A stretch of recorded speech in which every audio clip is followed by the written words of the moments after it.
Where did you get this? On a dig down in Thebes. Jonathan, I think you found something.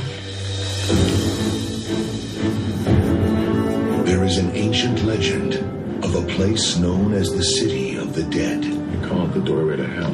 Where the earliest pharaohs were said to have hidden the wealth of Egypt. Are we going into battle? There's something out there. Something underneath that sand. They came to uncover its secrets. Mummies, my good son. This is where they made the mummies. They sought to unlock its treasure. And then there was light. Oh, boy. What they did Oh, my God. It does exist. I think this may be the Book of the Dead. was unleash a force unlike any the world has ever known. You must not read from the book! You have unleashed the creature that we have feared for more than 3,000 years. He will regenerate and no longer be the undead. We are in serious trouble. This one? The occasion calls for it. Trust me, it calls for it. Universal Pictures invites you That was a grunt. This just keeps getting better and better. to experience the adventure It appears he's already chosen his human sacrifice. that will live forever. He turns me into a mummy. You're the first one I'm coming after.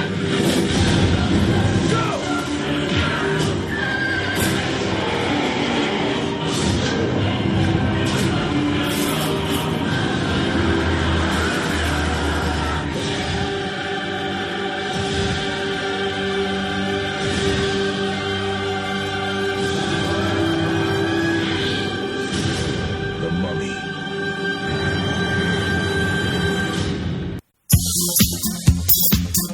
Wow. Woo! Oh boy, that trailer. What a trailer. So epic. Oh my goodness. They really broke out all the good sound effects library cues for that one. There's a lot of drops in that trailer. Wow. Everybody, welcome back to the show. Welcome back. Everybody out there listening, my name's Pete. And I'm Scott, and these are the movies that made us gay. Yay. Just us today. We're back. It's just us. No guests, just us. No guests. But, well, we'll give it some more applause because even though it's just us, hey, it's like the good old days. Yeah, it's a beautiful night in Pasadena, and It is. really good for podcasting.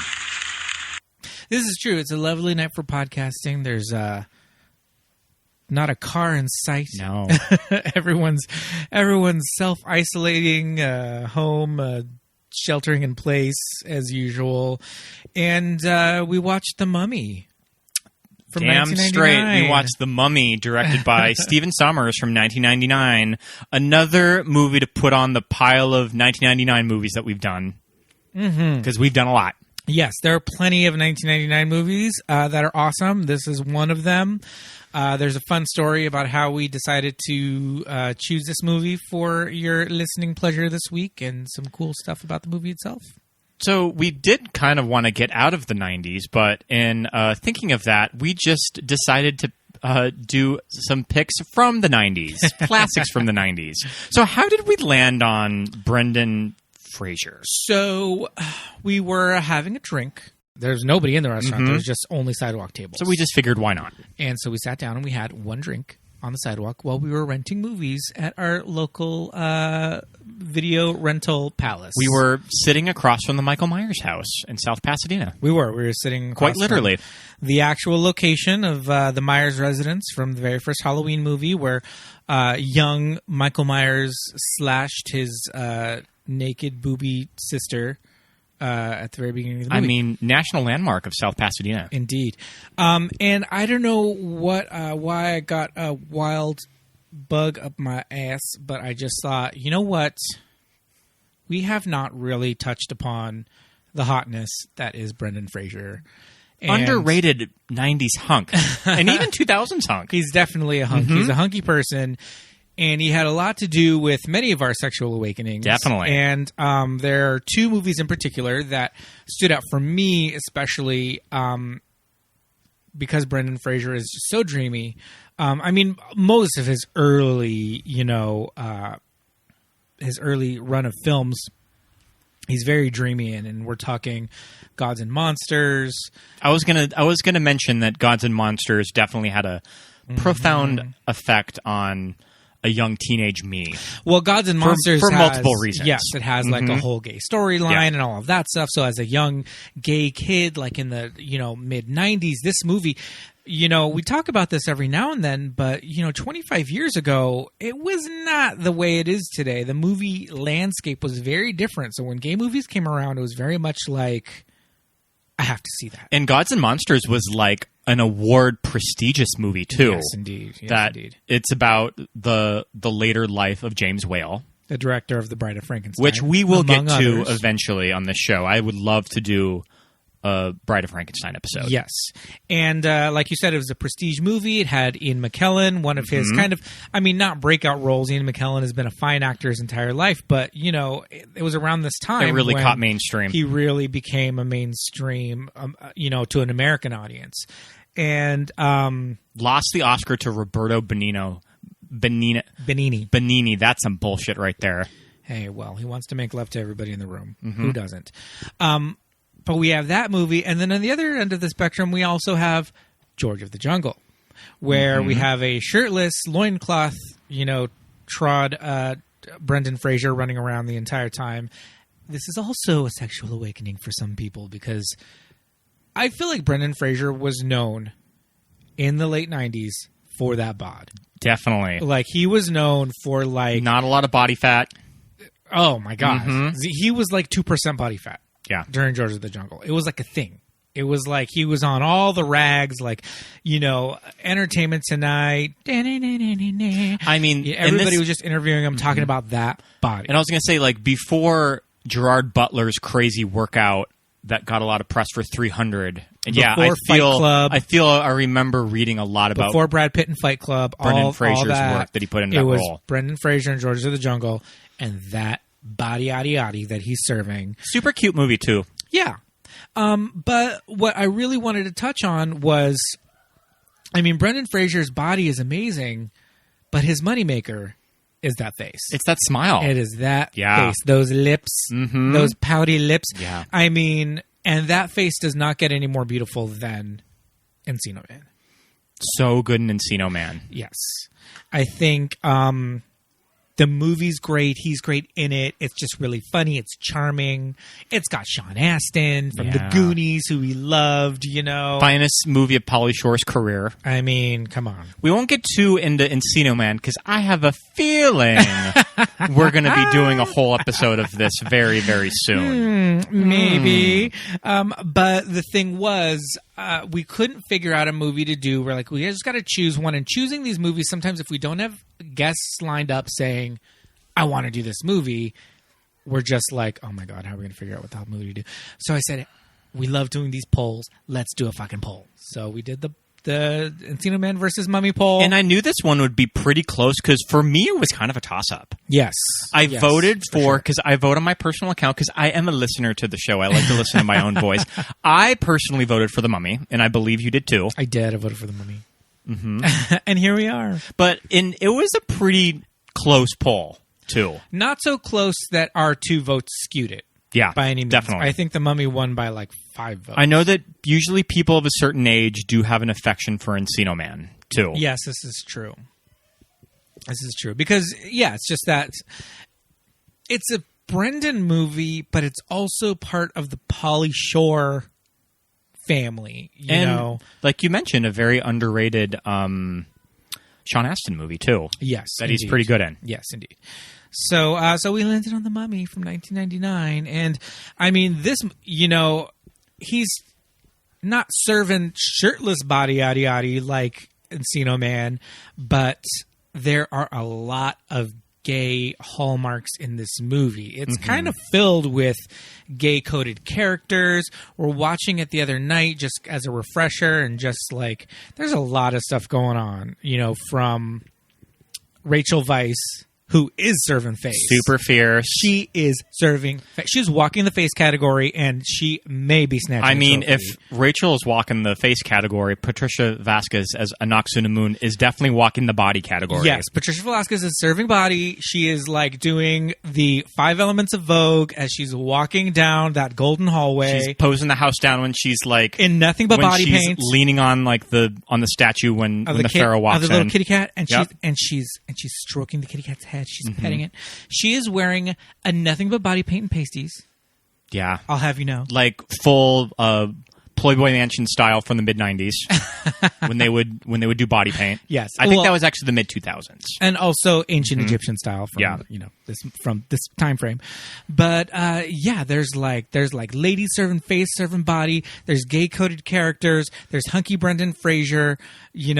A good showcase of just movie camp too. Yes, that knows how to have a good time. Yes, I mean, on top of all that, it's a really fun adventure movie from '99 that I think was just a crossover hit. I think people just really liked it when it came out because it's just fun. I have a little backstory of the making of the movie too. Sweet. Do you want me to go into it? Yeah. Go. Well, I think that the idea to reboot The Mummy had always been around at Universal, probably since the late 80s. I mean, when I was doing research, I saw Clive Barker did a pitch in a story treatment to Universal. It ended up rejected because I think it was just a little too dark.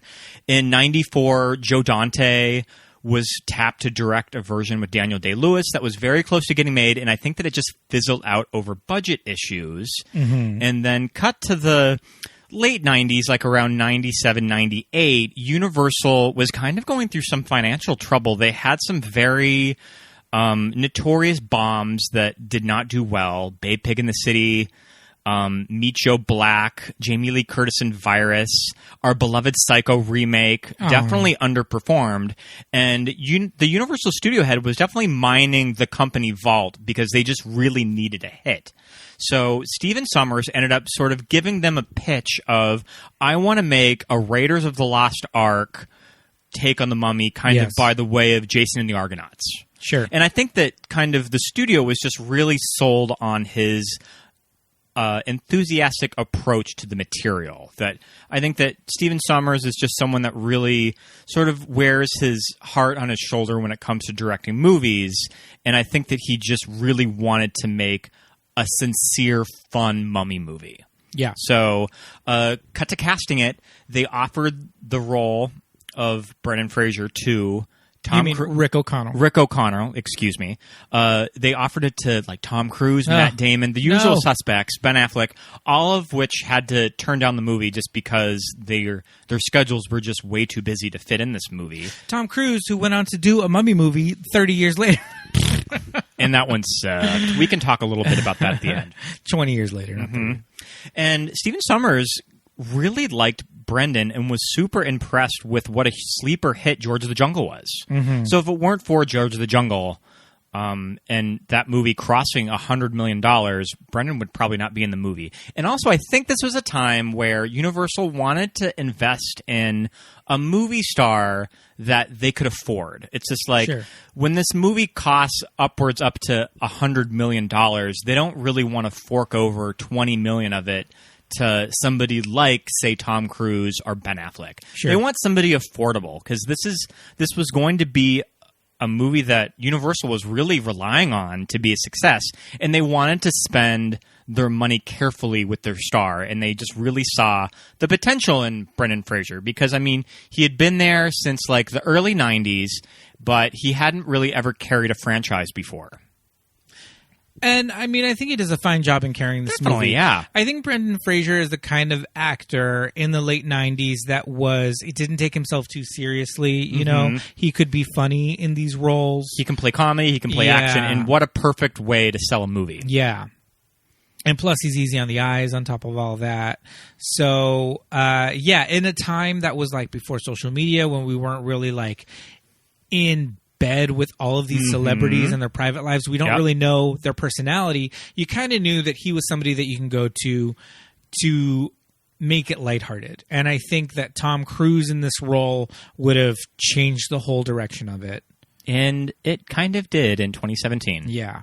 Matt Damon, I don't know. I think he could be funny and lighthearted, but I think at that time he was trying to get an acting Oscar. Maybe I could see Ben Affleck, but yeah. I think it just has to be Brendan, though. Yes. Yeah. He worked well. He works really good with Rachel Weisz, you know. He works really good with the gay brother character. I forget. John Hannah. Mm-hmm. He's really good with everything. Jonathan? Yes, Jonathan. So filming began in Morocco in May of 98, and it lasted for 17 weeks. This shoot sounded like a doozy of everything I've read about it. The crew endured dehydration, sandstorm, and snakes in the Sahara Desert. Snakes. Yep. Apparently they had a big snake problem on the set. They could not... Oh. There's some snakes for you. They could not shoot in Egypt because Egypt notoriously is a very dangerous country. And in the late 90s. Mm-hmm. Yeah. And also where they were shooting it in Morocco and Algiers was also very dangerous because I remember hearing stories of when they would do talk shows that the studio had to take out like $1 million insurance policy for Brandon and Rachel. On Brendan's legs? Yeah. Well, I think they were also just worried that they would get kidnapped too. Oh. So Brendan recalls when he's done interviews about it, he describes the production as happy chaos and the experience of making it. They didn't really know what type of movie this was going to come out to be in the end cut. Sure. Like they knew that it was something special, but they didn't know if audiences would really get it though. And then when this movie came out, May of 99, I think there was a lot of hesitation when it was put on the early May calendar that it would interfere with another movie opening in May of 99. Pete, do you know what that was? I have no idea. We were just talking about it tonight. Episode 1. Oh. So this opened probably a few weeks before episode 1. That's why I didn't see this in the theater, because I was busy seeing episode 1 30 times. So The Mummy opened May 7th, 1999, and it grossed $43 million in its opening weekend. And that was very good for this time. Yeah. I think that may have been a record that was probably shattered by Star Wars. Easily. But I think that The Mummy really took advantage of all of the buzz going up to a movie like Episode 1. And, here's this new Mummy movie that we can see as we're waiting for that movie. So it just ended up sort of taking advantage of all of the buzz for Episode 1. Yeah. Interesting. Yeah, and then it went on to do The Mummy Returns in 2001 and Tomb of the Dragon Emperor, which I have mixed feelings about. So this series has ended up grossing almost $1 billion. Yeah. And this was a time before Marvel, too, that studios were just sort of figuring out what to do with franchises. And I think that movies like Iron Man, Thor, just kind of all of those Marvel movies, I think do have something to thank The Mummy for. That it really set the precedent of this is how you do a modern blockbuster. Okay. Would you agree? Or like, this is... Stylistically, yeah, I would say so. Yeah. These movies were blockbusters at the time. I just remember people just really liking it. You know, I just remember everybody just thinking it was just so much fun. You know? Can you believe I did not see this in the theater? I didn't see it in the theater, but like I said, I was busy watching Episode 1. Which this just strikes me as a movie that I would have gone to at the drive-in. Sure. Too. At the many drive-ins in Montana. Yeah. Well, I mean, my town had a local drive-in. Yes. And a lot of times during the summer, you could only see movies at the drive-in, too. Sure. I don't know why I didn't see this in the theater, but I remember the first time I watched it was at my good friend Jose's house. And he was like, "Oh, The Mummy's on. We have to watch it." And I was like, "Oh, I haven't seen it." And he's like, "You haven't seen it?" And he's like, "It's so funny." And like we sat down and watched it. And I was like, "This movie's amazing. It's so fun. Why haven't I watched this?" And it's got Brendan Fraser, who's totally dreamy. And I've loved it ever since. I think I rented this in the month of October in 99. So I kind of saw it as a Halloween movie at the time. Another thing about this movie was that it has it's full of special effects, you know, and like big time difficult special effects. Big money shot special effects in the opening scene. And so that was kind of all over the place. You know, when new movies come out and big special effects movies come out, there's always, you know, things on MTV News and, you know, all the entertainment magazine shows and, you know, little behind the scenes things where they talk about it. And I always remember, you know, seeing the images of Arnold Vosloo, who played the Mummy, in the, you know, nowadays you see it all the time. You always just see the actor in the like skin tight pajamas with the little triangles on them. But at the time, seeing him in that, being like, what is that? And these markers on his face and all of that. And, you know, them like digitally inserting like these like scarab beetles like crawling out of your skin and like all of this crazy shit that went on. That opening scene that starts off in ancient Egypt, that starts on the top of a pyramid and like pulls back through like the city of Thebes. That shot is fucking crazy. It's pretty impressive even now. I think that it ages really well. It does. It ages really well. And I remember, you know, this, again, we talk about this a lot too. This was the golden age of the special edition DVD. Mm-hmm.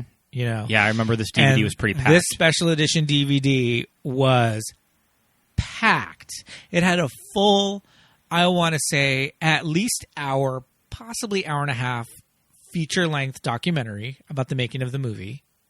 That was awesome. Full special effects reels, you know, from storyboard to final, all that stuff, and just being obsessed with all of that. Yeah, just for like a kid or like a young person who's like super into movies and movie making and all that, this was just a blockbuster of the highest degree. And at the time, like all of that shit like came together, like the amazing DVD package, you know, all the buzz. And it felt like a really fresh take on, I mean, one of the oldest cinematic universes in film history. The Universal Monsters. Yes, indeed. That, yeah, I think that it really understood the property and knew how to have fun with it. Well, you know, the 90s was also kind of a soft reboot for this Universal Monster family. It wasn't all, they weren't all Universal movies by any means, but, you know, starting with Bram Stoker's Dracula. Mm-hmm. And then there's the amazing Wolf with Jack Nicholson and Michelle Pfeiffer. Mike Nichols' Wolf. I believe Mike Nichols directed that movie. That's insane. I saw that in the theater. I don't think I've ever actually seen Wolf. But, I mean, for all intents and purposes, I've never seen it because I saw it in the theater in like 1993, so who the fuck knows? Then we have The Mummy, you know. So there's this kind Don't forget Kevin Branagh's Frankenstein. Kenneth Branagh's Frankenstein. Yep. Yes, his little known brother Kevin Branagh directed. Kevin Branagh directed the Asylum, his non-union. Yes, exactly. Brother. He directed the Asylum mockumentary Frankenstein. But Kenneth Branagh's Frankenstein came out with De Niro as the monster. That is this gothic, baroque, like, you know, crazy love story, which I have not seen. I have not seen that movie in a while. Oof. Be curious to see how that one holds up. Yeah, exactly. But see, that's the thing. Is it not the classic that Bram Stoker's Dracula is? You know, is it just not as good? Is it just kind of forgettable? So. We all forgot about it. Mm-hmm. But yeah, so there's this soft reboot, if you will, at the time of all these monster movies. And this was like the summer blockbuster version. Because, you know, Bram Stoker's Dracula is Coppola. And it's the first entry. And that managed to be sort of a major studio art house movie, too. Yes. But also kind of like a fringe, like almost like a Hammer horror movie. Yeah. You know what I mean? Wolf is kind of like this cerebral kind of like, it's Mike Nichols, you know? And it's an update. It's very modern, yep. You know, set in modern times. Kenneth Branagh's Frankenstein is like this, you know, almost like this sweeping, like epic. And I think that Kenneth Branagh would say that he was trying to go more the book than James Whale was. Yes. In his, too. And almost like a prestige movie, almost a period piece. And this is just a summer popcorn movie. Yeah. You know, not just a summer popcorn movie, but that's the genre that it lands in. So you kind of have something for everybody and all that. This one, maybe it's not the gayest. Maybe Bram Stoker's Dracula is the gayest. It's a little more flamboyant. But there's still a lot for us to latch on. This is kind of the trade brother of Francis Ford Coppola's Dracula. But there's also something for every type of gay in this. Oh, movie, of course, yeah. You know, because you've got Brendan, who's Trade. You know, you've got Evie, who is played by Rachel Weisz. I mean, all of us gay men love a good kind of strong heroine who uses her wits and her brain. Yes, indeed. To get her out of trouble. Yes, indeed. And, you know, there's a lot going on with this character. I feel like there's a lot of, like, nods to other movies. You know, there's this scene where he's, like, teaching her how to throw a punch. Yeah. You know, she's got some, like, Marion Ravenwood in there. I mean, also really good movie star chemistry. Movie star chemistry, yeah. too. Yeah, indeed. She's got some Marion Ravenwood in her character. She's got, you know, like you said, she's using her wits and to get out of certain situations. She's smart. She's quick. She's fucking gorgeous. It's Rachel Weisz. Yeah, I mean, those signature Rachel Weisz eyebrows. Well, they're not signature. Well, in this movie. They plucked them in this movie. They are Gwen Stefani Chola eyebrows in this movie. I mean, serving some like Greer Garson realness. Well, that's the thing. I believe they're going for this 30s look. Yeah. But it was also very period for. It was very appropriate for the late 90s. Yeah. Because that was the look. I think she has her regular thick eyebrows in The Mummy Returns. Yeah, she does. Well, for the second movie, she is back to full Rachel Weisz, serving face. Future Oscar winner. Is she the only Oscar winner in this movie? I think so. Yep. Acting wise, maybe there's some Oscar winners behind the scenes. Rachel Weisz plays Evie. Evelyn. She is an Egyptologist. Her character introduction in the library is amazing. Yeah, it's pretty insane. So she's introduced in the Cairo. Is it just the Cairo Library? I don't know. Sure, I don't know something like wherever that. the fuck it is. Yeah. But she is looking at books atop of this ladder. And in between two very tall stacks of books. And the ladder has to be 15, 20 feet high. And it's not even like a triangle ladder. It's literally just like a ladder that you lay up against a wall. And she's laid it up against a freestanding bookshelf. And she's 20 feet off the ground. And she tries to either reach for or put back a book on the other side of the shelf. And the ladder, it stands straight up, and she has to balance on it. And it is notoriously a male stuntman in full Rachel Weisz drag. It's so good, though. It's pretty good. Yeah. But just watching this like this stuntman in this wig and this dress balance this ladder. Yeah. We'll definitely have screenshot it for the Instagram of this and post those on the Instagram account. Because if you're not paying attention, you're just like, okay, it's a wide shot. You know, there she is. She's hunched over. You know, because she's trying to like steady herself on this ladder. But you know, when you listen to the commentary, he's like, oh yeah. That's a dude. You're all a bunch of dudes. And you get just a really great scene where all the bookshelves knock each other over. And domino effect. It's a circular room, and these 20-foot tall bookshelves domino down completely around Rachel Weisz, and she's in the shot with them. And they did that shit in camera. Yeah. One shot. Yeah, it's all in camera. She's there, and I don't know if they had to do it multiple times because that would be a lot of resetting of those books and those shelves. Stephen Summers, as I remember on the commentary, is pretty proud of it. Yeah, I think they got it in one shot. He's proud of a lot of this movie. But I mean that like money shot in particular, I think is pretty cool. Yeah, it is. It's really cool. It's really fun, and it's right at the beginning of the movie.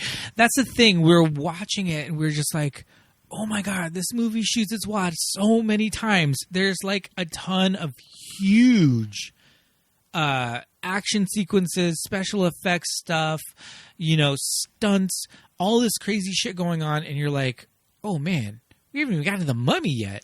Yeah. Like, there's like a river boat that sinks and's on fire. Like, it's the movie just trying to top itself with each scene. Yeah, for sure. But Evie is our central character, Evelyn, and she's an Egyptologist. She's a librarian. They set her up early on in the movie because she can read and speak ancient Egyptian. Is that a thing? Her parents, who knows? Her parents were famous Egyptologists, and that's where she learned it. But yeah, can people actually just read, hieroglyphics off of a wall? I mean, I suppose so. What this says. Maybe for the purposes of this movie. The yes. movie is set in the 30s, which was kind of known as the golden era of archaeology in Egypt, because that's when they found all the good shit. Yes, I believe they found, King Tut's tomb, like in the late 20s, all of that good stuff. Brendan Fraser, Rick O'Connell is in the French Foreign Legion. Yeah, just adventurer. Treasure hunter. Yeah. And he gets captured at the beginning of the movie, and Evelyn has a brother. And her brother is played by Scottish actor John Hannah, who you may remember from Four Weddings and a Funeral. And Sliding Doors. My favorite John Hannah role. Yes, where we are to believe that he is the male heterosexual love interest of one Gwyneth Paltrow. I mean, we like to think it's canon that Jonathan's character is gay. Well, yeah. Mm-hmm. I mean, it's pretty clear to me. It's definitely like the sissy type in old Hollywood movies. Yes. He's kind of, he's like cowardly. Mm-hmm. Rick O'Connell is this very manly, very butch. He's like jumps into a fight head first. Doesn't Jonathan care. Likes shit that's shiny too. Yes. He likes treasure. He does. He loves treasure. He's a little fussy. And he's very thin. Mm-hmm. And so he's the brother. And he is an Egyptologist, but he's lazy. Yeah. He just wants the treasure. He's not in it for the exploration or the, education of it. He just wants the treasure. That's what his sister is for. Yes. And that's kind of what starts off the movie, because he ultimately brings to Evie this piece that he says he finds on a dig, but we later find out that he steals it. He stole it. Yeah, he got it off of Brendan Fraser somehow. Yeah. Where did you get this? On a dig down in Thebes. My whole life I've never found anything, Evie. Please tell me I found something. Jonathan? Yes. I think you found something. And it's this cool little like box that Evie looks at. And Jonathan's had it with him for who knows how long. But Evie looks at it and immediately she's just like, oh. And she does this thing and it pops open. Mm-hmm. And inside of it is this 3,000-year-old treasure map to this mythical, I think in the universe of the movie, this city of Hamunaptra. The city of Hamunaptra? Yes. I think we're to believe that it's kind of like an Egyptian Atlantis. Or it's sort of like, isn't it the Valley of the Kings is where they found a lot of the pharaohs and stuff? Yeah, but that's a real place. But they're saying, yeah. I think in the universe of the movie, it's like El Dorado. Like, sure. A city of gold that treasure hunters are looking for. But nobody really believes it's real. Yeah. But people look for it anyway. It's like the mythical version of the Valley of the Kings that all Egyptologists and adventurers waste their whole life trying to find. Yeah. Yes. So we find a map, that's going to lead us there. And the kind of like patron of this library that Evie works at, he's just like, and this actor, he's been in a million things. When you see him, you're like, oh, that guy. He's just like, no, like that's not real. Like that's accidentally lights the map on fire. Or is it an accident? Oh yeah, because we find out later he knows what's going on. So it may not have even been an accident. He sets the map on fire. They lose the portion of the map that shows where the lost city is, and then it's just fuck. So Jonathan's like, well, I actually really didn't get it on a dig.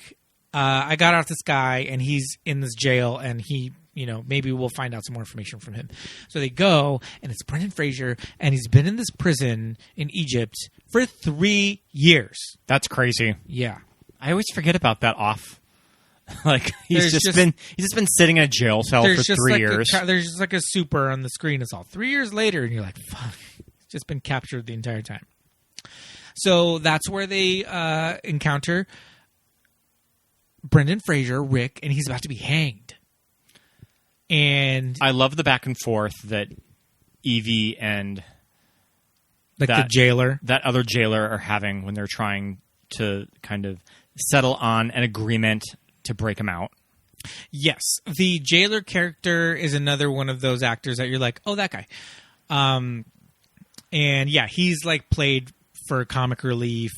Evie makes a deal with him so that they can break Rick out of like being hanged. And here we go. He knows the location to have an actress. You lie. I would never. Are you telling me this filthy, godless son of a pig knows where to find the city of the dead? Yes. Truly? Yes. And if you cross him down, we will give you 10%.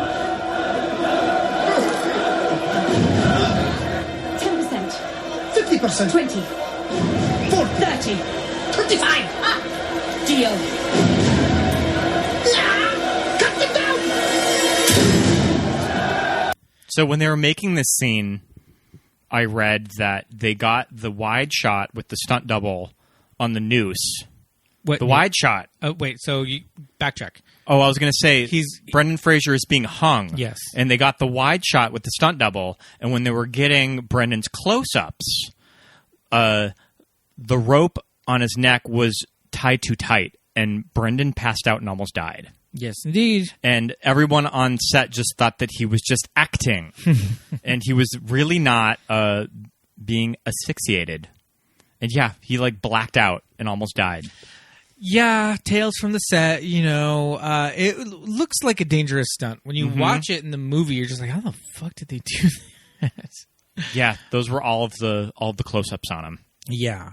Because it goes from a wide and the camera zooms into his face. So, yeah, there's a lot going on in there. But, yeah, he's, like, being hung, and then they do this, like, Looney Tunes back and forth, duck season, rabbit season. And finally, the jailer says, okay, I'll let him go, but you have to take me with you, and he gets cut. So they're off to Hamunaptra to, find the city. But meanwhile, Rick sees that an old, like, not buddy, but like some guy that he worked with in the Foreign Legion is there, and he's got another crew of dudes that he's taken to the city of the dead at the exact same time on the exact same Nile riverboat. The 3 American hunks. And we kept referring to these 3 American hunks that are in this movie. These are some like men.com. They're beefcakes. Beefcakes. All 3 of them are beefcakes. And the thing is, so the idea is that, Evie and Jonathan and Rick are are ragtag heroes. They're 2 nerdy Brits. And, Rick is like the one, like, hunky, like, American guy. A real misfit gang we got here. Yeah, they're a little motley crew. But then, we've got these 3 Americans that are also in Egypt to go on this thing, and they each have a little archetype. Like there's like the blonde, like cowboy guy. There's like the dark-haired guy who shoots 2 guns. Each hand has a gun, and he shoots 2 guns at the same time. Yeah. And then there's the nerdy one with the glasses. But like they're all like hunky buff dudes. Yeah. Mr. Daniels, Mr. Burns, and Mr. Henderson. Yeah. And Mr. Burns is the nerdy guy, and he wears glasses, and he drops his glasses at one point. He's like, I can't, like, very Velma. I can't find my glasses. But, like, he's so buff. Yeah. They just look like they're so buff, and they're so hunky. And they're, like, very good-looking men. But they just look like they got 3 stuntmen to, like, play these characters. These characters are very Dracula too, because there's sort of for sure. There's types like these three guys in Bram Stoker's Dracula. Yeah, indeed. They feel like they're just the types taken, right? Because there's like the Texan, played by Billy Campbell. Yep. And then there's the Cary Elwes character and the like the fancy man. Mm-hmm. Yeah, they very much play off of that kind of vibe. And yeah, and I remember the three hunky Americans being in it, and I remember them kind of feeling like stunt guys, but watching it last night, I was just like, oh my God, these guys are heavily featured in this movie. They're in a good quarter of the movie. They're always together, the three of them. And they're just like so buff and handsome. And you really feel like, they really feel like they're right out of like an erotic like magazine. Oh, the poor nerdy guy gets his eyeballs ripped out in his tongue. Yeah, so scary. Mm-hmm. The mummy fully rips out his eyeballs and his tongue and leaves him alive. Awful. But hey, they pillaged his sarcophagus and took his, I don't know, booty. And that's what I think the movie also really gets right about the property of the mummy, is that kind of one of the great things about the backstory of the mummy is that the backstory of the mummy is this tragic love story. It's this sort of love never dies theme to this character of what's the mummy's name? Imhotep and Anaxunamun. So it's this very tragic backstory. Yes. That I think really fits the material. And that was one of the things that I think the Tom Cruise movie was missing, is that it really doesn't give a shit about any of that. Yeah. And I think that Stephen Sommers really understands that this is really the core of this property. Yes. I think we kind of skipped over the prologue at the beginning that starts in ancient Egypt. Imhotep is a high priest of the pharaoh, and he's having an affair with the pharaoh's wife or lover or whoever. And her name is Anaxunamun, and she's played by Patricia Velasquez, who's a supermodel in the 90s, and she's from South America, and she's very beautiful. Peruvian. She's from Peru. Mm-hmm. And she's very beautiful, and she doesn't have the biggest role in this movie, but she's very good in it. Yes, definitely. First of all, they hired like some Egyptologists to come in and because ancient Egyptian is a dead language. People do not speak ancient Egyptian, right? Mm-hmm. Egyptologists can translate it. But what they did was they wrote it out phonetically so that these people could speak it aloud in the movie as close to what they imagined it sounded like. Which is pretty cool. 5,000 years ago. Which is pretty cool that they put that amount of work into this major studio movie. Yes. That there was actually thought put into any of that. Yes. Because again, modern Egyptian is not anywhere near what ancient Egyptian sounded like. The dynasties of ancient Egypt were around. Okay, so the whole weird timeline thing that time blows your mind. Okay, so Cleopatra, right? Cleopatra is closer in time to Jesus, right? And that's closer in time to us than Cleopatra as a pharaoh was to the building of the pyramids. Wow. By the time Cleopatra had became a pharaoh of Egypt, she was one of the last dynasties. The pyramids, the Great Pyramids, had been up for thousands of years already. If you want to listen to a really great podcast episode of Egypt and everything Egyptology and their amazing civilization, check out Ashley Cassidy and Lauren's Ogle episode of Egypt on Keep It Weird. It's really, really interesting. And they talk about all of that too. Yeah. And just how advanced their society was. Yeah, we don't even know if they had electricity. They very well could have. They don't even know slaves technically built the pyramids. Yeah, that's very contentious right now, as to whether or not the Hebrews actually built those. And they mention on their show that it's speculated that the pyramids had solar panels on them too. Yes. So the civilization of ancient Egypt had been around for thousands of years, and that was thousands of years ago. Mm-hmm. So Patricia Velasquez, whose first language is Spanish, is doing an American movie in English, but she is speaking ancient Egyptian in the movie, and it rolls off her tongue. Yeah, she does it. She does it pretty naturally. Yeah, and she's got these scenes where she's being captured by the Pharaoh's guards, and she's murdering the Pharaoh, and then these scenes are crazy. All this stuff is going on, and very dramatic, and all this, and she is spitting out this dialogue like nobody's business, murdering it, wearing this gorgeous body paint, and wearing nothing but body paint and pasties. My favorite scene of the movie is when the Pharaoh looks at her shoulder and he sees that some of the paint's been smudged, so she's been touched. Yes, so he knows. Yeah, it's a very cool scene at the very beginning of the movie. And that is why Imhotep gets captured by the Pharaoh's guards, and a curse gets put upon him, and he gets mummified and killed and buried in Hamunaptra underneath a statue of Anubis.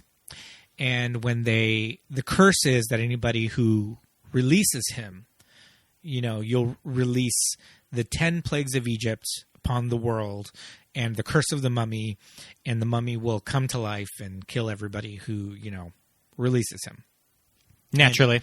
And his whole thing is, because his girlfriend's Ankh-Sunamun was killed as well, he's going to find her mummified body and resurrect her as well.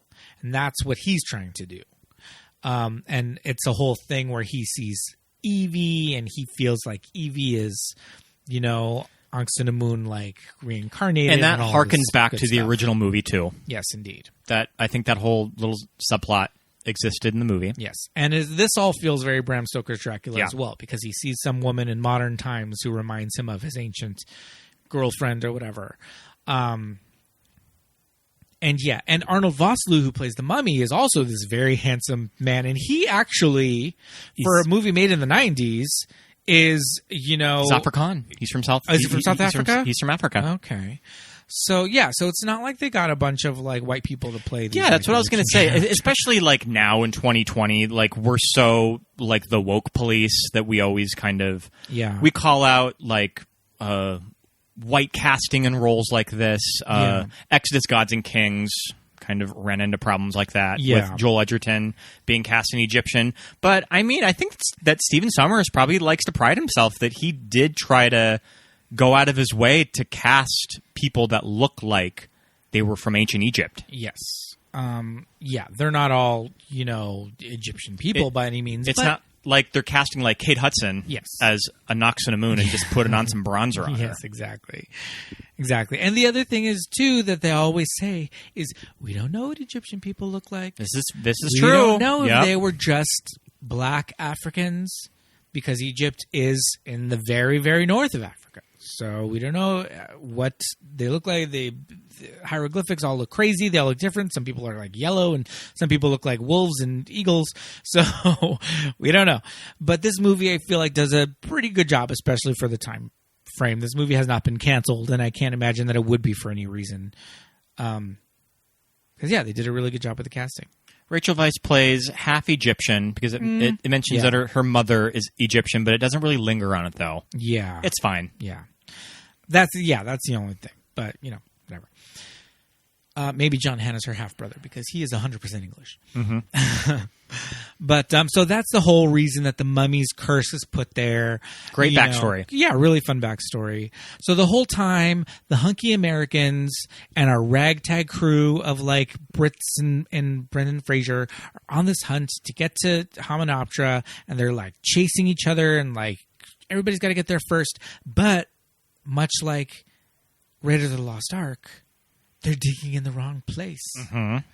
And Evelyn knows where to really dig because she can read, because she's the brains of the operation. She can read the hieroglyphics better, and they're using all of the like ancient ruins to help them.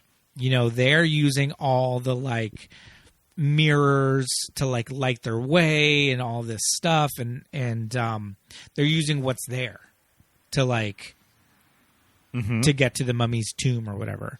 I don't think they're actually looking to like unleash the mummy or anything. They just want to find the city of the dead to see what's there. She's just doing it academically. The other guys are treasure hunters. But her brother is a treasure hunter as well.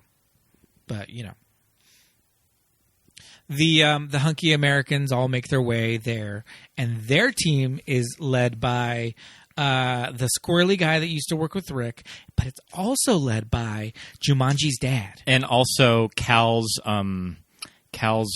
right-hand man in Titanic. No. Oh, no. Jumanji's dad. This is Jumanji's dad. No, he plays in Titanic. It's Bruce Ismay. Ismay. Yes. Who is this Freud? Is he a passenger? Yes. Excuse me. I was confusing him with David Warner. Yes, you were confusing him with David Warner. This is Jonathan Hyde. You may confuse him with David Warner, but they both play prissy, pissed-off Englishmen. That probably happens a lot in their career. Probably happens a lot. Don't make that mistake. Jonathan Hyde, also in Titanic, but he played Bruce Ismay, the cowardly, sniveling, who was he, like the financier behind the Titanic? He did press for the Titanic, I think. Press for them or something, yeah. You might have your front page headlines, Mr. Ismay. Mm-hmm. And he jumps on the lifeboat. Mm-hmm. And he's just sitting there, like, not saying anything. Oh, my God. We need to do a Titanic episode. As a lifeboat's being lowered. I fucking love Titanic. Bruce Ismay. Was he disgraced in real life? I think he was. I mean, I think that Buried essentially... in a field. Well, I think that essentially any man that ended up on a lifeboat on the Titanic ended up probably regretting it for the rest of their life. Oh, that sucks. Yeah. It's women and children first, not women and children only. I'll save some of the men. God. But, Bruce Ismay was a piece of shit. They portrayed him as a piece of shit in the movie, at least, if we're to believe that. In this movie, he's playing kind of like one of the head guys that's on the Americans team looking for... this Book of the Dead. I think he's kind of like Evie in their crew. He's academic. So I think that he is pursuing the treasure for academic purposes. I also think he's playing this character very prissy, very gay. Yeah. Don't you think he's playing Definitely, a very... yeah. If this was an old 30s movie, he definitely would have been played by some Nelly. Mm-hmm. Well, he knows not to read. He knows not to read from the book. This is true. When they do find it. True, but yeah, he was Bruce Ismay in Titanic. You also remember him as he was Jumanji's dad, who would play the dual role of Jumanji's dad and their Peter Pan casting. Yes, and who was the character? He was just the hunter. The hunter didn't have a name. He may have a name. I don't know. Yeah, I mean, that and Jumanji, and yes, it's Jonathan Hyde in this movie. So he's kind of leading the Americans, and yeah, he's got a like an academic approach, but also he's not afraid to sacrifice those slaves. True. To the booby traps. Because he knows where the booby traps are. Because the Americans are like, fuck it, we're here, let's open it up. And he's like, wait. Don't open it. Let these idiots open it. The slaves go and open the tomb, and pressurized salt acid hits them in the face, and they all like melt, and they're like their faces are melting off. 3,000-year-old booby trap. I mean, those Egyptians knew how to build shit to last, though. Yeah, I don't put it past them. Yeah, so he's kind of has like a dual thing going on. Like he wears a cute little fez. He's got a fez, indeed. Yeah, there's a lot of fezzes in this movie. Yeah. So yeah, I think he's another like gay coded character, like Jonathan. He definitely bats for our team.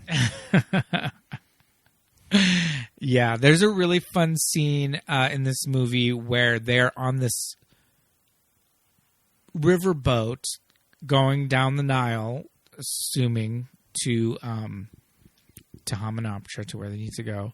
And there's like all this shit happens on the boat. The boat ends up sinking. Everybody jumps off the boat. We get introduced to Benny. Yes, on the boat. Benny is like Benny. The sniveling guy. That's that's Rick's old. He later becomes the mummy's little right-hand man. Yes, but everybody jumps in the water because the boat is on fire, and Rick throws Evie in the water in a white nightgown, and in the director's commentary, Stephen Sommers mentions that they had to digitally paint her nightgown. Sure. More white. Because you could probably see her breastises. You could see those titties. Yep. Because she came right out of the water. And that's some very early like digital manipulation of like clothing on a character in post. You know? So that was very interesting. But the cool scene is the next day, all her clothes got lost or ruined in the river, in the fire. And so she has nothing but her nightgown. So the next day, Evie comes out of like this hut with like all these Egyptian women, and she's in full like Egyptian lady garb. Looking gorge. Yes. And she's got like the veil. She's got the veil like covering half her face, and just her eyes are showing, and she's got like the eyeliner. You know, looking pretty fierce. She's very like Princess Jasmine, like very like Thief and the Cobbler, you know, like just very like Egyptian Barbie. What's that really famous Technicolor movie with the genie? Oh yeah, the 40 Thieves or whatever. I'll think of it. Yeah. So that seems really cool because there's a really fun shot if she's like the women, like the old like biddies like part, and she like comes out of like from behind all the old biddies, and then it comes like to this close up of her eyes. Yeah, of just these Rachel Weisz eyes with like this heavy eyeliner because it's very like Middle Eastern and like Egyptian and like, you know, with the veil and all that. She looks really cool. So yeah, she's got a lot of looks, and then they get on these camels and. Love the camel scenes. Yeah, the camel scenes are really cute. And she rides the camel side saddle because it's the 20s. She's a lady. She's a lady. And she's wearing these boots, and they're like knee-high boots, and you kind of see like her skirts coming up, and you see the boots like in knee-high boots. Really cute, like the way the outfit's like on her, like on the camel. I love that. I love that little bit of like Evie's wardrobe. And she just ends up wearing this like black dress. It's very like Princess Leia / Princess Vespa. Like it starts off one way, and then by the end of the movie, it's like little bits of it keep coming off. I mean, it's pretty much what happens to Marion Ravenwood when she gets that dress, the white dress, Raiders of the Lost Ark. Yeah, except it's a black dress. Exactly. Yeah, very much that. It's like this movie knows when to pick and choose, kind of. When to be campy, when to be sincere, when to be self-aware. Yeah. Like, it's playing all of these cards in this movie. And what's also kind of cool about this movie, I feel like we've seen so many Pirates of the Caribbean movies where there's so many set pieces, and at the end of the movie, you really can't explain what happened. Yeah. I feel like there's a lot going on in this movie, but it all builds to something, though. Like, it all works together. Yes. For sure. I think the pirate movies kind of owe a lot to this franchise as far as like the big 2-hour plus epic adventure. Yeah. You know, and the characters that don't take themselves too seriously, but the tone, the shifting of the tone and all of that. Very much. It knows when to be funny. It knows when to be scary. Yeah. Yeah, I think the Transformers also. Yeah. I mean, The Mummy kind of started like the trend of all of that. Yeah, I think so. I think you're right. Yeah. And I think it started these action movies of a certain length. Because I feel like before that, action movies may not have broken 2 hours. I feel like, you know, the two movies that were that long were like sweeping period epics, you know, English Patient, you know, I know. like kind of movies. And then like cut to Transformers, like the third one, which is almost 3 hours long. Yeah. Yeah. And you're like, why does this movie need to be this long? Yeah, I think this movie did kind of set the stage for all of that. Oh, Thief of Baghdad. Yes. That's what I was thinking of. Yeah, for sure. Thief of Baghdad. Evie has some fun speeches. I really love the scene where she's getting drunk. Yes. And you get some of the romantic tension between her and between Rick. her and Rick. You're wondering, what is a place like me doing in a girl like this? Yeah, something like that. Oh, Egypt is in my blood. You see, my father was a very, very famous explorer, and he loved Egypt so much, he married my mother, who was an Egyptian and quite an adventurer herself. I get your father and I get your mother. And I get him. But what are you doing here? Oh, look, I may not be an explorer or an adventurer or a treasure seeker or a gunfighter, Mr. O'Connell, but I am proud of what I am. And what is that? I am a librarian. Work, bitch. Very good piece of writing. It's also like we're going to set up our main character. This is what she's doing in the story. Yeah. These are the motivations, and boom. You know what I get from this movie a lot, too? I get a lot of Disney's Atlantis, The Lost Empire. Sure, I could see that. Yeah, I get a lot of that from this movie. Same time frame, right? Was Atlantis, I believe, was 2000 or 2001. Yeah. I think probably a 2000 made Disney movie, and it came out in 2001. Yeah. Yeah, all that time period of adventure movies and all that. A little bit of Stargate there if you're going to throw in like a sci-fi element. Yes, indeed. Oh, Stargate. Pete and I love Stargate. I love Stargate. It's got Kurt Russell in a flat top. Yep. He's got a flat top. He's hilarious. Mm-hmm. Has a lot of good Egypt scenes in that fierce crime game. Yeah, it's got Jay Davidson. Yep. He's like the head bitch, like Egypt alien from the future. Check out Stargate, y'all. I mean, if you haven't already.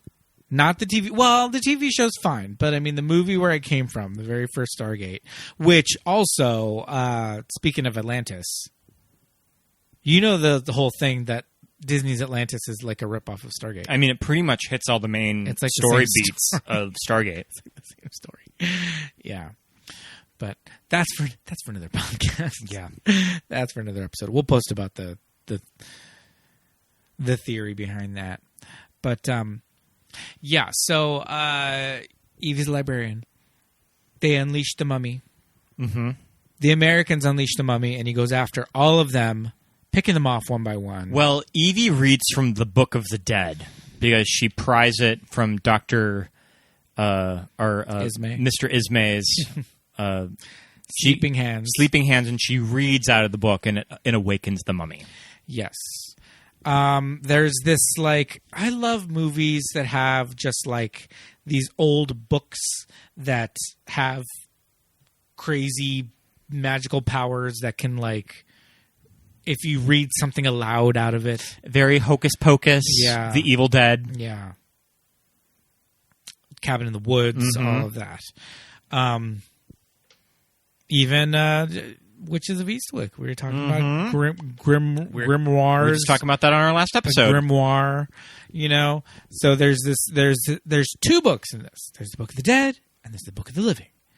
And Evie read from the Book of the Dead, and it brought the mummy back to life. And later on in the movie, we've got to read from the Book of the Living to break the mummy's curse and make him mortal again, or something crazy. But some cool effects work when the mummy is awakened, that he's just this walking mummy corpse. Because, I mean, when you think about it, audiences would have just been familiar with a body walking around in shrouds. That it was kind just of wrapped in bandages. It was kind of a cool take on the mummy to see this half decomposing body walking around, and when he kind of finds someone to suck the life out of, a little bit of him comes back. Yes. There are four. There's the three Americans and Jonathan Hyde, Mr. Ismay. Each of them took a canopic jar from his tomb, and each of them holds one of these jars. And every time he goes to get one of the jars back. He kills one of them, and he sucks the life out of them, and he just leaves this like rotted, desiccated like husk behind. And after he does that, he becomes more and more human looking from this like rotted mummy corpse. But yeah, he's not just like walking around wrapped in bandages. Yeah. He's like all decomposed and gross and like falling apart. Which is, it was really cool. And the effect is really cool too. Because you can like see through him. You can see through like holes in him and stuff. It's really interesting how they did it. And it holds up. And maybe that's kind of why a movie like this had to wait until the late 90s to be made. Yeah. Because maybe they just couldn't get any of those effects right in all of the Clive Barker versions. Well, the Clive Barker one probably just would have been makeup. But, I mean, it would have been a guy in rotten maybe bandages. That's just kind of why they couldn't make those movies, is that it was a budget issue. And when they got to the late 90s with industrial light and magic, they could feasibly do this in a movie now. Yeah. Yeah, because 5 years before this, it would have been somebody wrapped in bandages. It would have been a really tall, really skinny guy, like Return of the Living Dead, the like oil can monster guy, just like that kind of like just a really skinny, gangly guy, puppet work, puppetry, which is cool. Return of the Living Dead has some really great effects in it, but there's some really cool digital work in this with the like walking mummy corpse. And the Mummy definitely has... Who's the actor that plays the Mummy? Arnold Vosloo. Arnold Vosloo definitely has some... I have in my notes, David Copperfield Vegas acting. He does. He's got very David Copperfield acting in this movie. He's very like flourishes, arm flourishes. I love the mask that he wears when he's in Cairo. Yes. I think it's cool. Yes. Because his face is still like all gross and like falling apart. So he wears a mask. Because that's not inconspicuous either. But definitely look like he's on his way to do his magic act on the strip in Vegas. Yeah, for sure. There's some interesting stuff because, it's a mummy and he's a monster, but he roars. Yeah. But then Brendan Fraser roars back. So I love the scene where he scares the mummy with the cat. Yes. Because the cats are the protectors of the underworld. So he's afraid of cats. I mean, we have some protectors of the underworld roaming around our apartment right now. Yeah, I hear people running around downstairs at 2 o'clock in the morning. Could be the downstairs neighbors. Could be a mummy. I don't know. Could be a mummy.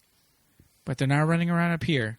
Because we've got these 3 idiots watching over us, puking on them.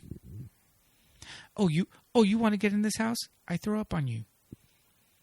That's all they would do. Is there nothing more badass looking than Anubis?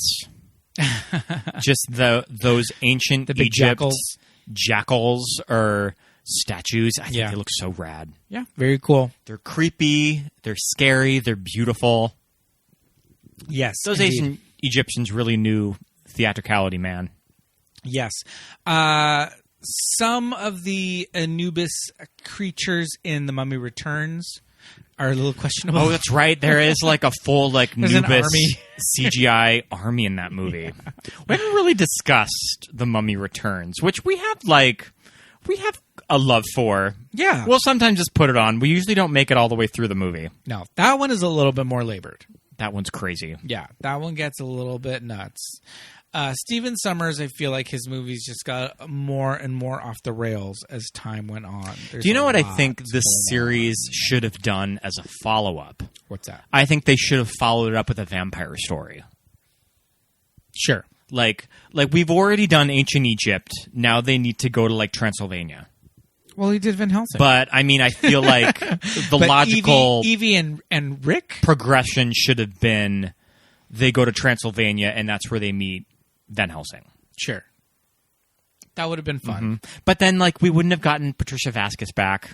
So, I guess you kind of have to do The Mummy Returns. Yes. She does come back in the sequel, and she has a much bigger role, and she's a very bitchy, like, villainess. Yeah, I mean, it's pretty cool that Stephen Sommers is just the type of director that he really saw that she was giving 110%. So he's like, well, I'm just going to write you a big role in the sequel. Yes. Like, I'm going to do you a solid, and we're going to have you back. Yeah, and he did, and she came back, and she was amazing in it. She was like a real like shining point in the sequel. And there's a lot of actors that return in Stephen Sommers movies. I want to say that Benny, I think that he's also in other Stephen Sommers movies too. He might be in Deep Rising. I don't remember.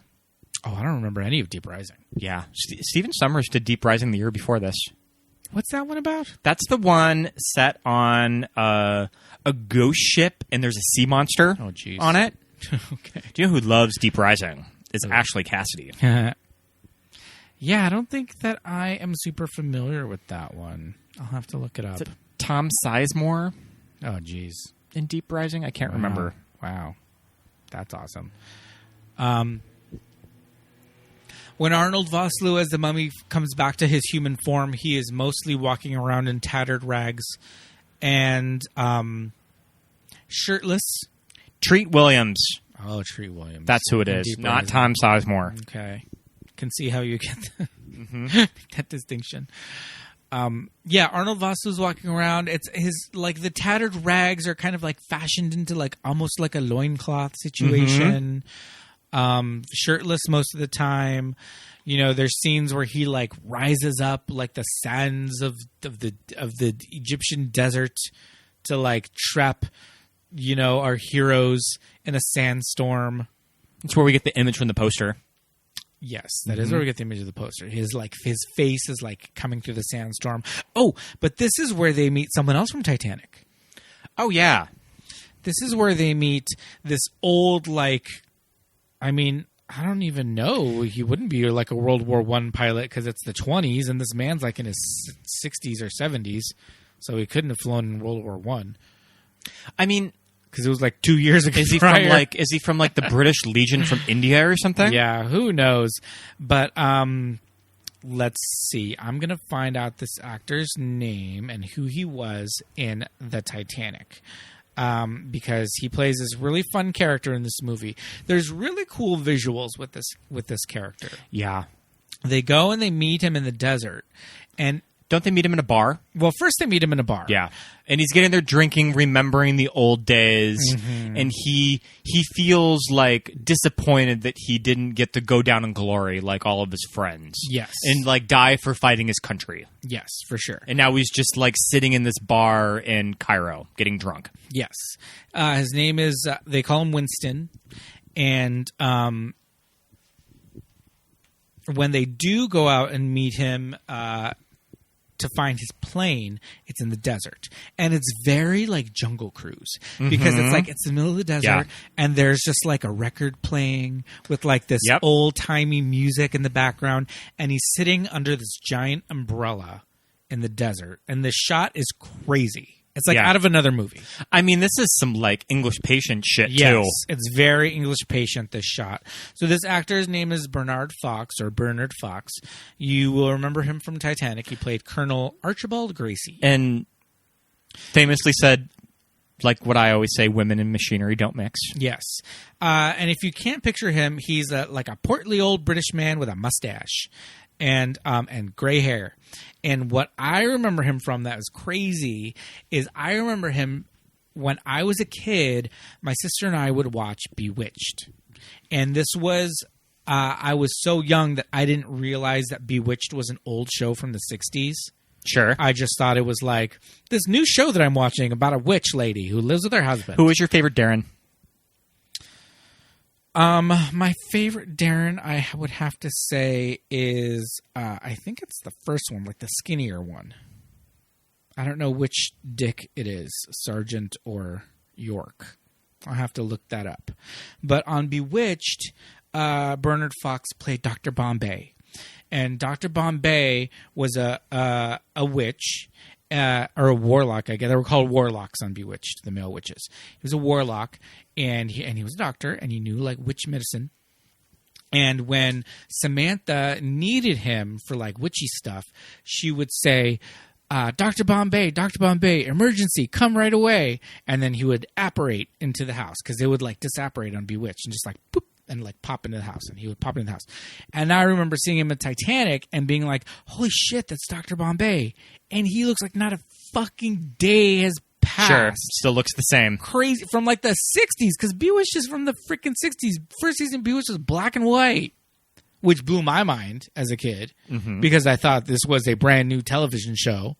I don't know if I've told this story on this show or not, but I remember because I thought Bewitched was new and first run as a child, because I was a stupid kid.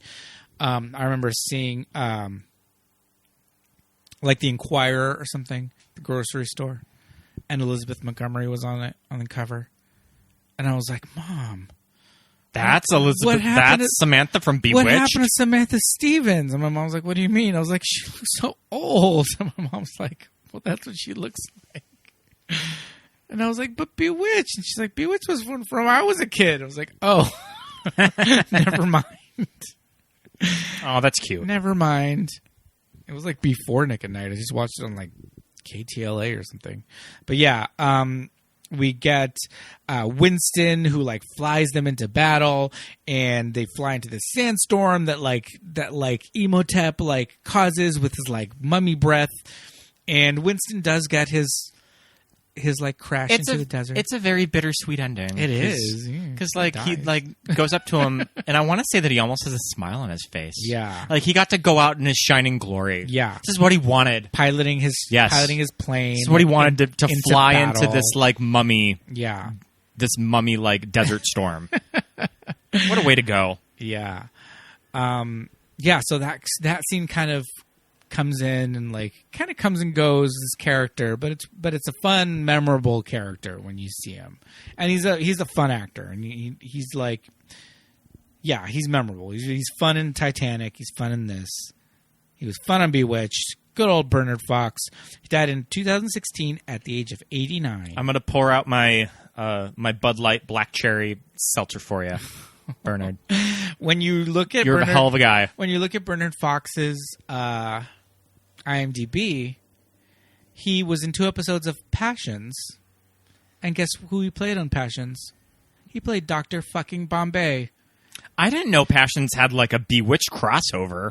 That's crazy. Because there were witches on Passions. Yeah. Like, somehow it's the same universe. Bewitched shares a Passions universe. That's crazy. Duh. Yeah, he's fully credited as Dr. Bombay and Bewitched. There are characters' names. There's a character named Tabitha. I wonder if it's like the actual like Tabitha Stevens, like all grown up. That's funny. We'll do a Passions episode. We probably know some people who know enough about Passions. I feel like our guest Mark Rosenberg probably does. We know a couple of people who would know enough about Passions. So, Emotep has Evie. He's taking her back to Hamunaptra to like do this, ritual on her. He's gonna bring Anck-su-namun back from the dead, and the guys got flown there by Winston, and it's a race against the clock to save her, and just like craziness ensues. The set that they try to resurrect Anck-su-namun at is pretty impressive. Like that space. Yeah, is that they set dressed is pretty cool looking. Yeah, there's a lot going on. It's all supposed to be underground, because I guess the City of the Dead is like thousands and thousands of years ago, so it's all underground now. Probably just got buried by the sands of Egypt in time. But it's all this underground set, and it's like these tombs and catacombs, and it's really crazy. And there's a lot going on there. There's a really cool sequence where Brendan Fraser fights a bunch of mummies, and he's kicking and punching and shooting and swords and all this stuff. But the thing is, famously, the way they shot this, he did it with stunt actors, but this was 99, so they couldn't really do it where they just painted them all out because there's too much going on. So he did it with stunt actors to like get the blocking. And then he did it all by himself. With nobody there. And then they digitally inserted all the mummies. I mean, that's some movie making shit right there. And that's like Brendan Fraser, stunt performer extraordinaire. Yeah. Like hitting all these marks, kicking, punching, nothing. You know? You had to block it a very particular way of how you're going to do it in post. Yeah. And, like, not pulling his punches and not, like, just kicking straight, you know, following through and all that stuff. That shit is hard and technical and precise. And it looks... you would not know that he did that with... Yeah, I don't know if a scene like this had ever quite been shot and blocked like this. Yeah. I mean, there was probably something. Well, that was their Jason and the Argonauts fighting the skeletons. Mm-hmm. You know, the stop-motion skeletons. Yeah. That actor did the same thing. Yeah. You know, and they just added these stop-motion skeletons. So kind of harkens back to old-school movie effects. Yeah. That was their Ray Harryhausen scene, you know, of just an actor fighting nothing. And then putting in all the monsters in digitally. That's, you know what's another thing that I was not into for the Tom Cruise Mummy is that when he has his final showdown with the mummy, doesn't he almost have to have like magical? Doesn't like Tom Cruise almost have like magical powers? Yeah, at the end he of becomes it? Magic at the which end. Is lame. Like I just want to see your hero just shoot the mummy with a gun or something. And a wrapper, like grab a bandage and spin her around until it's just like chattering teeth. But just like another way that the weird 2017 one just like missed the mark completely. Yes. And just felt like a completely different movie from what it was trying to be. Yeah. Yeah. And that actress who played the mummy, I love her. I mean, she was fierce. Yeah. Like I really wanted to like that movie, but I just couldn't.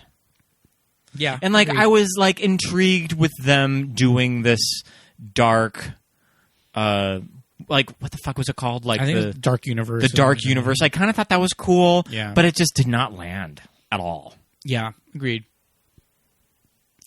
Russell Crowe's terrible in that movie as Dr. Jekyll and Mr. Hyde. Or just Dr. Jekyll. Is just Dr. Jekyll. Or is he just Mr. Hyde? I don't remember. Do you remember where we saw that movie? We saw that at a press screening at City Walk at their IMAX. Oh, okay. I barely remember that. Yeah. Oh, man. So, you know, it takes all three of them to defeat the mummy, to defeat Imhotep. You know, Evie ends up having this, like, bitch fight with, like, the Anaxinamun, like, mummy. You know, Rick is fighting all of Imhotep's, like, priest mummies that were buried along with him. I was going to say, I love that scene with the priest mummies coming out of the floor. That's cool. Yeah. That's a really cool effect. Yeah. There's a shot where they almost come out of like the hieroglyphics in the walls. Mm-hmm. And Jonathan is reading from the Book of the Living to cancel the spell that Imhotep is like weaving, and he's got to use like his smarts, and he's like screaming at Evie like, I don't know what this one means. She's like, what does it look like? And he's like describing it to her, and she's like, oh, it means this, and like he says it, and like all this stuff, and everybody's like yelling at each other from across the way and all this, and they have to like all work together to defeat Imhotep. And there's a really cute scene with the camels where Benny is stealing all this booty, all this gold, and he throws all this gold on one of the camels and it like screams. Yeah. The camels just look like jerks. Like they look like big doofy animals, but they look like, oh my God, I would not want to cross one of those things. Would probably spit on you. I would be very apprehensive about working with camels. How does Benny get locked in? He's going in and out. Sure. He's going out to put gold like to on get the more camels shit? to leave, and he goes back in. And as they cancel out the curse, the tombs that they're in start to collapse, and they all like run out. And he's like, I don't know if it's a thing where he's like trying to get gold, and he just kind of gets trapped in there. And Rick tries to get him out. He like reaches for him and everything, even though like Benny's it's been like a dick the whole time, but he's too far in and he gets trapped inside. And that's the end of our buddy Benny. But our heroes make it out, and they get all of Benny's gold. Yeah. I mean, enough gold that they can buy themselves an English estate in the next movie. In Mummy Returns, they fully are living in like Downton Abbey, Buckingham Palace or something. Yeah. I mean, maybe they've had adventures in the past few years with their kid. That I think we're to believe that they've had more adventures in between. Because the kid is already like 10 at this point. Yeah. So The Mummy Returns. It's like, just to say a few words about it, it's just a lot. It's a lot to take in. It's all over the place. It has a great bitch fight between Patricia Velasquez and Rachel Weisz. Yes, that is really cool. That's the best scene of the whole movie. Yes, that is. I forget about that, but that is really fun. There's some like crazy martial arts in there. Yeah, and then it's like there's like a blimp at one point. There is. There's a blimp. There's a blimp race. Mm-hmm. There's pygmy mummies. A very early movie appearance from The Rock. Dwayne The Rock Johnson. Oh, yes. His foray into acting. The Scorpion in King. that fucking terrible Scorpion King CGI abomination that comes out at the end. Yeah, it's pretty gnarly. Have you ever seen The Scorpion King? Just the standalone movie? No. And they made like 2 other ones. They made several. Billy Zane's in one of them. They made several Scorpion King movies. Yeah, I missed that one. Yeah. It's just like hashtag not my mummy. Yeah. Yeah, I missed it. I didn't see the standalone Rock one, and I didn't definitely not any of the sequels. But his little bit in this one is just kind of like, why? The third Mummy movie with Jet Li is just weird. The Dragon Emperor. The Dragon Emperor. Chinese mummies. Which I guess is kind of cool, but I don't know. It's just... At this point, we've replaced Rachel Weisz. Like, Rachel Weisz has fully won her supporting actress Oscar for The Constant Gardener this time, and she was probably looked at that script and was like, no, thank you. Well, they time jumped the son from The Mummy Returns, who was like 7 or 8, and now in Tomb of the Dragon Emperor, he's like 20. And he's like running like a Beijing nightclub in it. Yeah. So they time jumped the kid, very soap opera. Yeah. Because how much time had passed in between the actual movies? So that movie came out in 2008, like 5 years? Yeah. So the kid went from like 7 to 20 in 5 years. Yeah, and like go figure that Maria Bello was waiting in the wings to take the leftovers on that one. And they threw a chestnut wig on Maria Bello. What bizarre... I mean, nothing against Maria Bello. I think that she's great in A History of Violence, but such bizarre casting. Yeah. Like they couldn't really get... like another ingenue British. I mean, it doesn't even have to be an ingenue. No, you could put like Elizabeth Hurley in that role, and I would have been all for it. Yeah, could have put Famke Janssen in that role. Famke Janssen would have been fierce. Yeah. Yeah, I don't know. Very, very interesting stuff going on in Tomb of the Dragon Emperor. We'll try to give it another chance. We got the 3-pack Blu-ray. 3-pack, yep. You know, why not? Even though it's weird that our Blu-ray for The Mummy, all the bonus features kind of suck on it. Like they didn't transfer over the classic DVD stuff on it. Because they were probably on a second disc on the special edition. Possibly. Yeah. Who knows?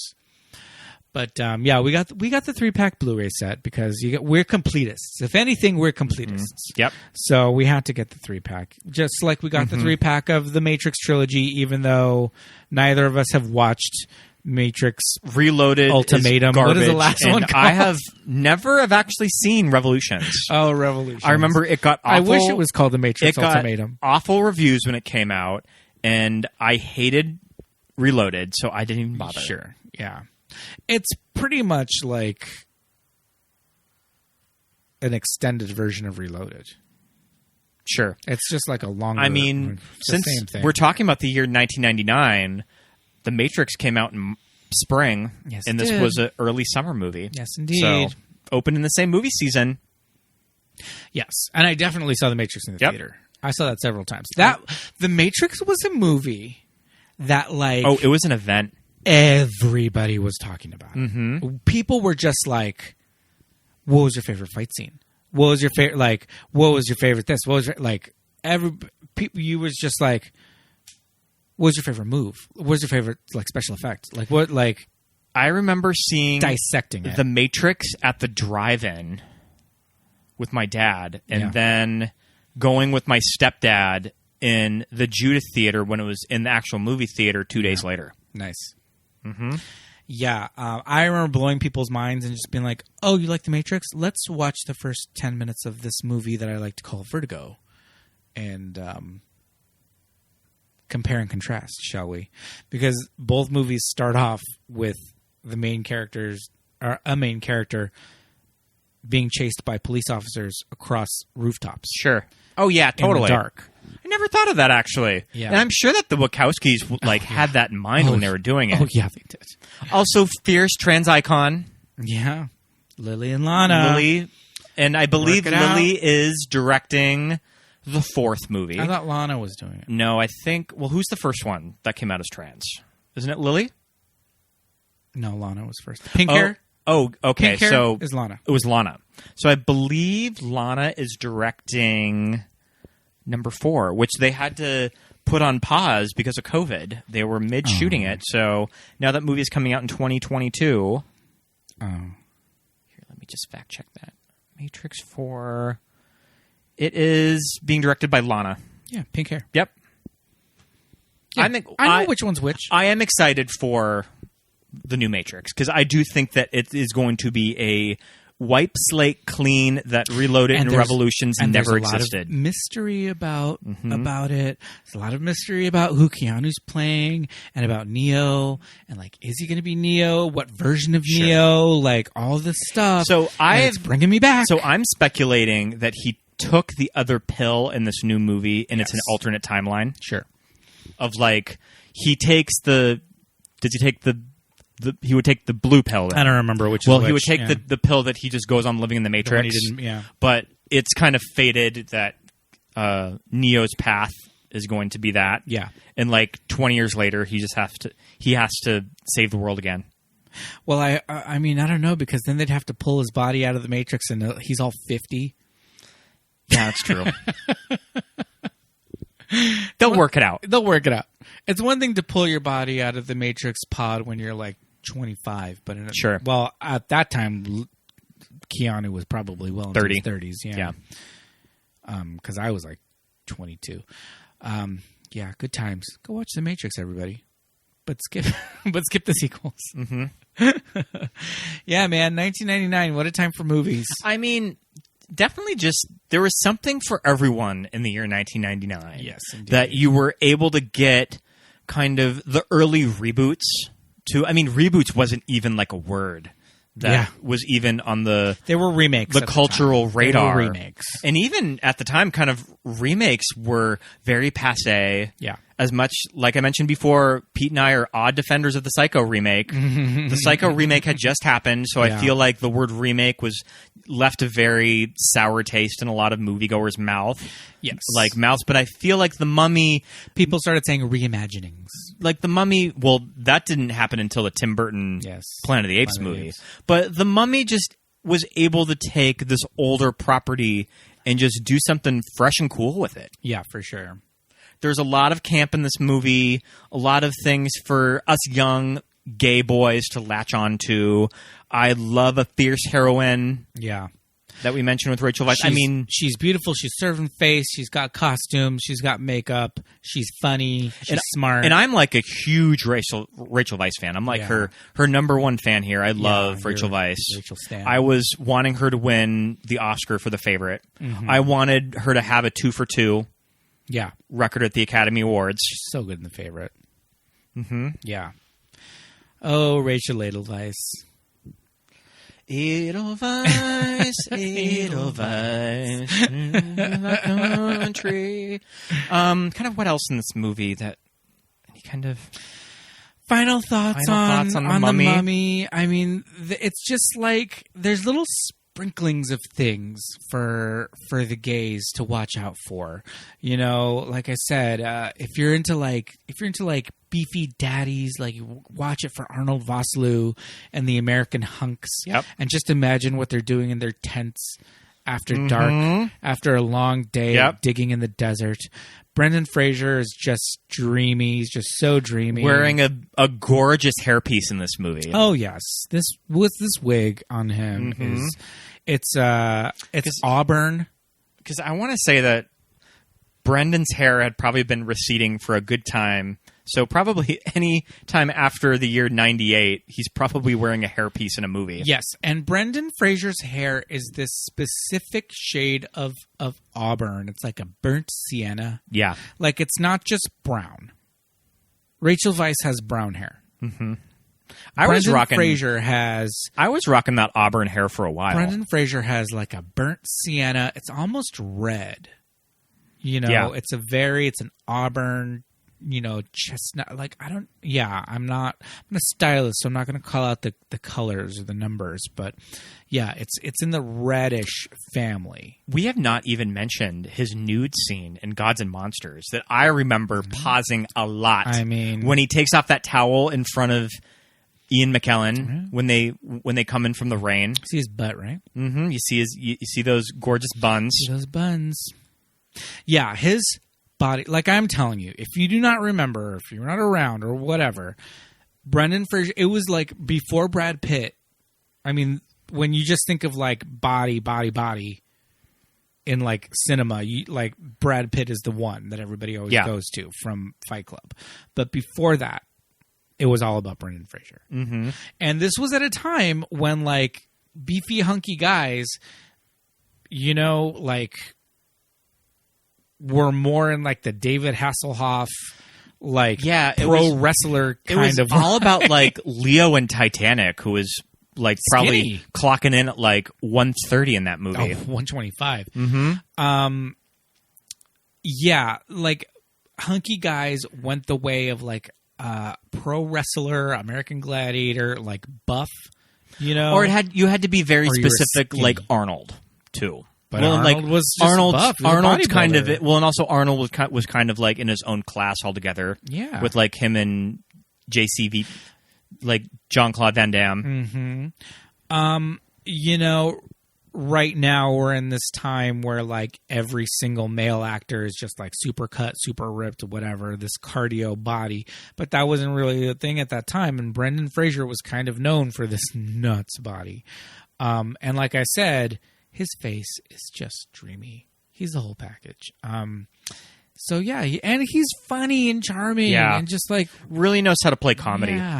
Yeah. The one scene in Gods and Monsters that, like, when I watch it back now and I get a little misty-eyed is that when you see the big kind of dream sequence of James Whale, like, passing away, and you see the reveal of Brendan Fraser, and he looks like Frankenstein's monster, and you're like, is that Frankenstein's monster? Oh, no, it's Brendan Fraser.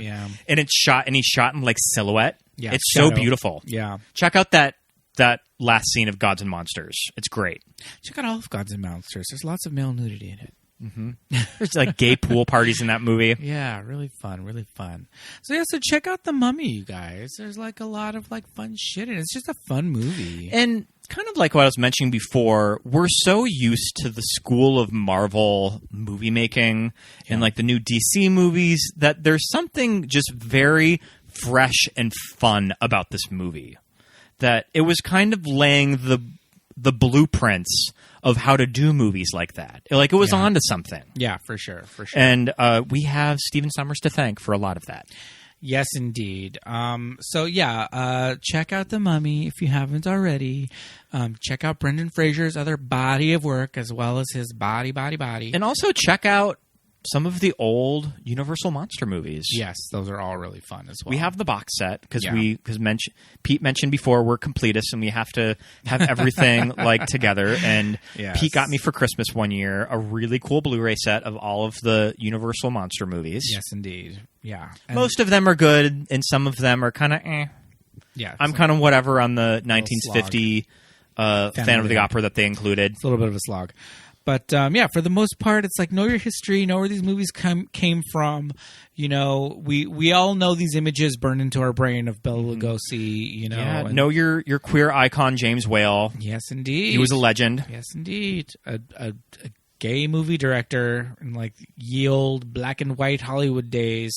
And from everything I've read, like, pretty much an out movie director. Yeah. Like, it was no secret in Hollywood that he was gay. Yeah, an open secret kind of a thing. Yeah, indeed.